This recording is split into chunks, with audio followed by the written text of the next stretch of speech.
Hi there, this is Russell with Artisan Cutlery, here to show off some of our products at Blade Show 2021. Got some really nice stuff going on here, and I just want to pick out some of our key pieces to talk about our brand. All right, so I got a few things on the table to kind of represent a wide spectrum of what we do in this industry. So we are mainly an EDC-focused knife company, which means folding knives, a few fixed blades, mostly focused for general purpose tasks. So we produce things from a fairly, we'll say, a mid-end everyday carry with premium materials to a budget-end everyday carry knife for people who are looking to spend under $50. So let's start with something in the more high-end range. This is one of our newest products for 2020-2021. This is the Artisan Cutlery Arian. This has some very beautiful double coral micarta. Notice that nice burgundy red color. See it, perfect. Full titanium scale on the back with a milled pocket clip, blind screwed into the frame. Really low profile carry. A little bit of micro milling on the back. This features an S35 VN blade. That is gorgeous. It's really nice. This one has a nice kind of satin finish on it and a very thin profile in pocket and in hand. Is that a Scandi grind, or has that got a secondary? This is not. This is a flat grind with a secondary bevel. Okay. So you'll see actually on this one, the stock is a 0.11 thick stock. So this is a good general cutter. I wouldn't say this is the kind of knife you want to take out and just hammer on, but if you do a task where you do a lot of actual cutting and not heavy bashing of your knife, this will last you for a massively long time and perform really well. Now this is the mid-range, this is the higher end? We'll say this is high-end, but not highest end. Okay. So this, with the titanium and the premium S35 in steel, you're looking at something around the $200 price point. Okay. 190-ish. So something for... I don't think that would scare anyone. I think that's the price point that you're looking at with a lot of knives today. It's a good price point. It's for someone with discerning taste that wants a premium product that feels good and has longevity and character. And I think this one really feels like, because you have this very personal micarta that after you use it, you're going to get a patina, you're going to get some color, it's going to get to be very personal. Along with the titanium, inversely, that does not stain, it doesn't rust, it maintains very well, it's very hard, you're not going to have to worry about damage over time, and you have a premium steel blade, S35, which is kind of a standard for this industry, for a premium steel. Stain resistant, tough, I can't say it's easy to sharpen, but it maintains well after it has its initial sharpening, and it cuts wonderfully. This is kind of a, I will say it's a benchmark mid to high-end knife with the materials. But if you're not looking into that price range, you can go for something a little bit less expensive, maybe a bit more traditional, which is why I pulled out this one. This is the Biome, designed by Mallory. This is a traditional slip joint. You notice it's got that half stop, full stop. This is not lock, but it's a traditional style knife. You notice there's no clip, and a very simple blade. This is Contour G10, so it's a nice non-reactive material, and it's meant to be just a general purpose knife for someone that doesn't need to do anything hard over the course of the day. If you're cutting boxes, you're cutting, you're opening envelopes, you're doing around the house tasks, and you want a traditional style knife, this is about everything you need. But traditional knives in this industry have a variety of price points. You can spend any number. You can just spend a lot of money on traditionals. And there are a lot of wonderful hand makers, a lot of, and you'll find a lot of like flea market stuff. You'll find, traditional knives that are slip joints for as cheap as $10 that are pretty bad. We wanted to make one that had a design aspect to it, so hence we pulled on Mallory to do the design on this one. We wanted something with a unique flow to it and something that has a shape that is more, it maintains a traditional profile without really being a true traditional style. You know, with this one, if you looked at things like Swiss Army knives or the Victorinox series, they have that little nail nick. There is a nail nick here, but you don't necessarily need to hook your nail in there. You can just grab the blade and pull it. It's very easy. The G10 is not a traditional material at all because it's a modern material. It's a fiberglass and resin composite. It's super stable. It's heat resistant. It's cold resistant. It's chip resistant. It's shatter resistant. It's tough stuff. But the great thing about it, you just chuck this in your pocket. You don't have to worry about damage. Just throw it in the pocket and go. This has a half stop, like a lot of traditional knives do. That way, if it does happen to close partway through, it stops here. I'm not really cutting myself right now. It just kind of, boop, there. Stops there, closes all the way. Very good. And this is super lightweight. So you can throw this in a bag, in your pocket, just, chuck it in a pen pouch. You're good to go. And you have a comfortably sized, just about 3-inch knife that weighs almost nothing and is honestly not very scary. It's a practical piece. Very good. And we're very happy with this one. All right, we're moving into a fixed edge. Moving on to something else that your viewers might have more interest in. This is something we have new for this year. It's not out quite yet. This is another design from Dylan and Mallory called the Silax, or willow leaf. Now, this is the thing. Dylan has a bit of a kitchen background. Okay. And this has the look of a kitchen knife. It's got it's got a similar profile to what I think of as kind of a petty maybe, give or take. But it's kind of we call it a camp kitchen knife. It's got a 5-inch blade with a fairly thin grind, full tang, again with that nice G10 scales. These are nice and contoured and smooth. So it's got good weight. It's got a little bit of a back weight to it, but it's meant to do a lot of things and plenty of things that aren't necessarily kitchen tasks. This is still an outdoor knife. This is a backpacking knife, a camping knife. This can be used in the field. This can be used for hunting. This is honestly probably if I were, skinning out something, which I totally do all the time. Yeah, no, I don't. I'm not a hunter myself, but I know a lot of people that use regular kitchen knives in the field because they work well for them. This would meet all those criteria and still perform really well. And it's got a bit of character to it. The lines on this are very. I've been told I think it's gorgeous. I've been told Dylan's designs are very race car-like. They're very fast. They're speedy. They're dynamic. I think so. Does this actually come with some protection? Like Yes, it comes with a sheath. We're still working on the Kydex sheath. We use a thermoplastic sheath for these. We're still working on them right now, so that's why these aren't for sale quite yet, but soon, hopefully. So, when people are looking to get any of these, are we going to the website that I see here below the sales? Yes, you can go to our website directly, or we sell through a lot of our major knife retailers, Blade HQ, Knife Center, Smoky Mountain Knife Works, White Mountain Knives. Several of them stock our products. You'll also find them on Amazon. We are I can't say we're ubiquitous, but we're coming up there. We are accessible. Nice. And to the average person that doesn't know a lot about knives and isn't really into the EDC world, it's pretty easy to find us. Artisan Cutlery is an easy to remember name. They're beautiful. So I figure I'm going to move on from these products on the Artisan line and move to our budget side CJRB, which is meant to kind of keep the price point of these knives at a much more comfortable level. Okay. I will say that actually these two knives here are actually going to be probably similar in price point because of their materials, but CJRB is meant mostly for people doing EDC carry. It's meant for people who are using their knives on a daily basis and want to continue using them and have a sturdy, strong, durable product. So I'm going to grab my first one here. This is probably one of our best sellers ever because it is a simple, practical tool. This is the Feldspar. Simple drop point blade, simple handles, nice thick stock, fine tip, very comfortable in the hand. Nice. This is a no-frills knife, but it does it really well. And it locks out. This is a locking knife with a liner lock. Therefore, once you open it, closes with a detent, so it actually stays closed until the detent is broken, like so. When it's opened, you can snap it open like that, or you can roll it open like so. Beautiful. Or you can, even if you're not really comfortable doing that, two-fingered open is perfectly fine like that. Once it is open, you depress this liner right here, so it's a piece of steel that kind of folds over and prevents the knife from closing. Pop it back, close it like so. What price point have we moved into? We are looking at under $60. Under 60, yes. What? Yes. I'm going to say that again for the crowd. That is a what? Yep, that is $60 knife. Incredible. On top of that, we've actually designed our own steel for this line of knives. So we designed steel last year, or actually 2019, not even last year, 2019, called AR RPM 9. So while there are a lot of steels on the market right now that have a lot of great properties, a lot of great characteristics, the knife world itself is really anal retentive about steel. Okay. And there are so many out there to cover, and I can go on a lot about steel. So unfortunately, I'm going to say this on air. I don't know that I have the battery to get into all that. Fair enough. Well, I will keep it short for you. Pretty much what the industry has is we have an issue. So with kitchen knives, you're often going to have to, almost all the time, either you're going to have a full carbon steel knife, so an old hickory or something. Usually the tang would be stainless. They don't like it to rust on the inside. Very true. But what you want to make sure is that if you have anything that's non-stainless, it's sturdy, it's strong, usually full tang, stainless steels tend to be what you need on a daily basis. So what I think of oh boy, I'm going to be out of my depth here with Japanese steels, but the stuff from Takifu. Or R2, SG2. Yeah, exactly. Stainless steels, or you run to Hitachi with Hitachi White, Hitachi Blue that you have for some sushi knives, if I'm not mistaken. Sure, yep. So the white and blue are not stainless. They're very oxidized, corrosive, unless you move into super blue, which fights it a little bit. You still put it on the counter with water on it, it gets rusty. Yeah, it's going to happen, yeah. So in the EDC world, that type of knife needs a coating of some kind, or it is just not generally acceptable.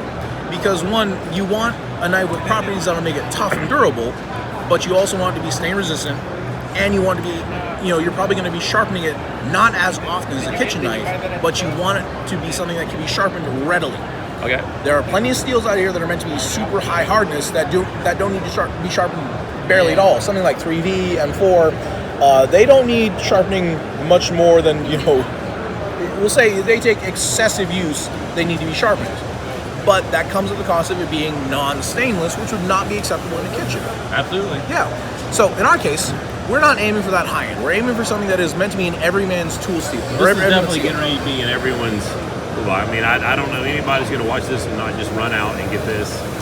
It's a nice one. I already know that there's something way over here. All right. For that other guy. Well, Dave, I'll move on to these next ones, but I'll just say, just for this one, RPM 9s are on steel, stain resistant, rust resistant, high hardness, good edge retention, and surprisingly easy to sharpen. So most of our new line in the CGRB will be running RPM 9. So let's move on to the next one. I like to think of this as more of a All right, so we had some technical malfunctions, and Russell was very nice. Give me a second chance. So one thing you should not do is not let your battery die. So we had to set up a little later, and obviously Artisan Cutlery has been extremely courteous to me to give me this opportunity. I appreciate the chance to sit back down. No problem. And do this again. So we're going to look at the last 3 knives that we have with this company. We're only moving on up. You're going to be glad you waited. So let's get into it. All right. Yeah, no problem, man. It's just day 3. We're good. We got time for you. So let's go down and let's see where I left off. There's going to be a little color change. We ended up selling out on one of the models, so I brought the prototype out to show off. But let's start off with what I have right here. This is the CGRB RIA. This is also in the proprietary seal that I mentioned earlier. And this is kind of what I would think of as more of a gentleman's knife. Something a bit easy carry, easy to maintain, something that's friendly, and just kind of it slips into the pocket easy. It's nice to carry. We have a very low profile clip here. Kind of almost looks like a pen clip. I was literally getting ready to tell you that this looks like an executive pen that someone would carry on this. We wanted to design something that was very friendly for people who are not wearing big old heavy pants. Something you can just slip into a regular pair of work pants or just like a formal wear. Yep. Not have to be really like... And still carry your knife. Exactly. And this is not an insubstantial blade. This is a 3-inch blade, fairly thin stock, but with a great shape that allows for a lot of cutting tasks that you wouldn't normally get from something like a Swiss Army knife, which is, Swiss Army knives are fantastic. They're wonderful. They work great, but we wanted something with a bit more cutting power. This does it well. So the RIA has, that's right, it has this really nice green micarta on there. So you notice how it has that kind of fabric-y look to it? Yes, it's just amazing. It's very comfortable in hands, gives you a nice bit of grip, develops its own kind of character over time. Actually, let me pull out mine because I have a RIA in my pocket right now that I've had for a year. You can see the distinctive difference in the pattern. This is the same material, but this is after about a year and a half of wear. It's a little smoother. Yeah, it's got some more color to it. It's got a bit more brown tone versus the green. That absorbs some of the oil off the hand. It does. So kind of like if you're using natural wood finishes or unfinished wood, you get your own kind of personal touch to it. Micarta is like that, but it's stable. And it's also very fabric-y. If it gets wet, it absorbs water and then, it dries out. And it's just really nice. It feels premium in the hand. And this is just a really premium looking knife that doesn't come in at a huge amount of money. This is still well under $100. Wow. And you get just a very elegant piece. Very good. We have a ton of guys who carry these, and there's all kinds of variations out there. We do a regular G10 version that's just contour G10 with natural G10 or black G10 or even carbon fiber. All very nice looking, but I really like the micarta one. Gorgeous. And this is a really fun one. So very easy to carry, very friendly, and something that is, you get a lot of people buying these as gift knives because it looks so classy. Yeah, it's an executive pocket knife. Exactly. So let's move on to something entirely different. Oh boy. Okay, so because some people just need a bit more knife in their life, and to be fair, we all like things to be a little fun. We had a lot of people say they were just tired of us not making big knives. They want something big, they want something bold, they want something a little over the top, and this is the Tigress. Wow. It's a little big. Now, did that auto open or It did not. This is on bearings. Okay. So it's actually, all of our knives on ceramic ball bearings. We use a cage bearing system, holds ceramic bearings in place, makes the action nice and smooth and buttery, makes it fast, and it's very smooth and fairly easy to maintain. A little bit of oil will do you, and it keeps it this nice this fall shutty action. This one's very fall shutty because, again, it's got such a big blade. Yeah, but this one's currently, this is, you said this is like a prototype. We're getting this like one's a a prototype. peek. Well, actually, no, because we had the original one on the table, but we sold out. So I brought out the prototype to show off. Okay. But this that's a good problem to have. You it sold is. out. All entire box of them. So, but look at this. Look how it fits in the hand. It's like an axe or something. It is. It's a really big honking knife, and it's not really super thick. It's meant to be a cutter, not a beater. Okay. But it isn't exactly I wouldn't shy away from harder use with this guy. It's substantial. It's confident in hand. If you want something that makes you feel confident to use it, I mean, come on, look at this thing. It's a slab of metal. Yeah, it's just gorgeous. I can't call it lightweight, but it is lighter. It is not incredibly heavyweight, but it's certainly not light. It's not gigantic. This is only a 3.5-inch blade only, but again, it's almost an inch nice and tall, yeah. An inch something tall. It's pretty massive. But this is for someone that wants to carry a knife that you get a lot of work out of. So whenever the Mad Max prophecy happens, this is the one you want to have in your This is the apocalypse style knife. You throw something at this, it'll go through, no problem. There you go, zombie killer, people. You almost got the zombie green too. So that is the Tigress. We just got that out a few weeks ago, actually. And that is it's just such a fun knife. It's very charactery. I can see why it's sold out. It's bold. It's bold. Bold's a good word for it. And what price point did we jump up into? We're looking into, actually, we are not looking super high right now. We're looking well under $100. I believe this one is. Excuse me? Yeah. Say that again? Well under 100. This one we're looking at around 70. That's why you sold out of them like in a second. Yeah, They're amazing for under $100. That's ridiculous. It's so great. And you do get, it's also the RPM 9 steel, so you get nice steel. You get something that is just like, you show it off to your friend, and they're going to go, whoa, what is that? You get that wow factor. It's fun. It's fun. Well, we're getting ready to move to wow factor. Yeah, the elephant in the room. All right. Let me just show people before we put fingerprints on. Let's move these away to make sure we get enough showcase on there. I hope the lights are all right. Yeah. All right, so. This is not the knife your grandfather had. We don't make a lot of these. We make a handful of these full titanium Damascus versions. Okay. When we have a knife that really stands out. Damascus in it? Okay. Titanium. Oh, yeah, so look at that. So it's actually, the Damascus pattern here is actually all titanium instead of Damascus steel. We used M390 for this, so M390 is pretty much the highest, I can't say it's the highest end steel you're going to find, but it's one of the more common super high-end steels. Really great corrosion resistance, really great edge retention, really great usability, and nearly impossible to sharpen because, my God, it's super hard, super tough. But that's not the point. We did a mirror here. Let me see if I can get this in the light and get a nice kind of shine there. We did a hand-done mirror finish on there, hand-polished. Same with this titanium Damascus. You look at those nice color patterns in there. Yes. This is the premium of the premium of the premium in our line. It is materials and hand workmanship and hand finishing. It's all these nice elements that come together to make probably one of the most striking knives we have. And there's a reason why we only make about 5 of these, is these are coming in at about $800. Okay. Because this stuff and this finish, the finish alone took some poor dude 4 days. Well, I was going to say, and just, I mean, you said you're working with very hard steel. Yeah. On top of that, the steel's doable. M390, we have other knives that are M390. We have other knives in titanium, but this stuff and getting this color and getting this finish and getting this fine finished look to it, and the fact these are more hand assembled and hand put together for fit, this is a fine piece. This is meant to be something that is got a ton of wow factor. Okay, so a little shine and light. Anything that we need, we got plenty of glare here. So let's give the actual specs of the knife. So this is the Great White, designed by Michael Gavko of Gavko Knives, who is a very well-known designer in the knife world. He has some very bold designs, a lot of these big cutouts and really crazy-looking blades and really dynamic handles. He's been doing this for a while. He's a great designer with wonderful stuff, and we really were happy to work with him on this design. We do make a standard titanium version of this guy with S35VN and a bead-blasted titanium scale, which is also pretty cool, but we wanted to dress it up, and this is the most dressy version we have of this knife. Okay. And it is just something else. So the joints and everything about it? Yep. The nice little bit of polish on the pivot.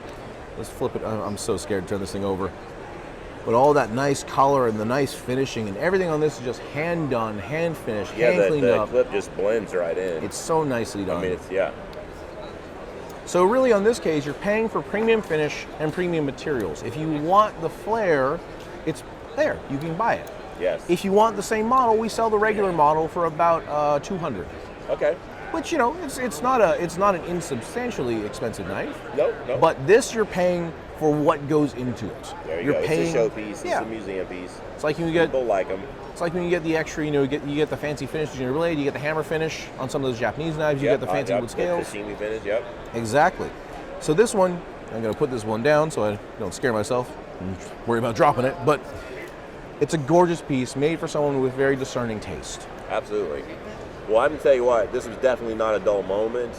I appreciate your time. Absolutely. You were kind enough to let us come back after we got There's the no battery problem back. at all. This booth has been jamming. This is a Sunday morning. We got in early before it gets crazy. And even though there's a lot under here, you should have seen how much. I mean, they've been selling like crazy. I'm going to So just say, empty. reach over and just say thank you for your time. Pleasure. Appreciate it. Good luck. Thank and you. Next year, I know we'll see you again. We'll be around. You'll be bigger and better, and I'll be bigger and better. Thanks, buddy. Thank you so much.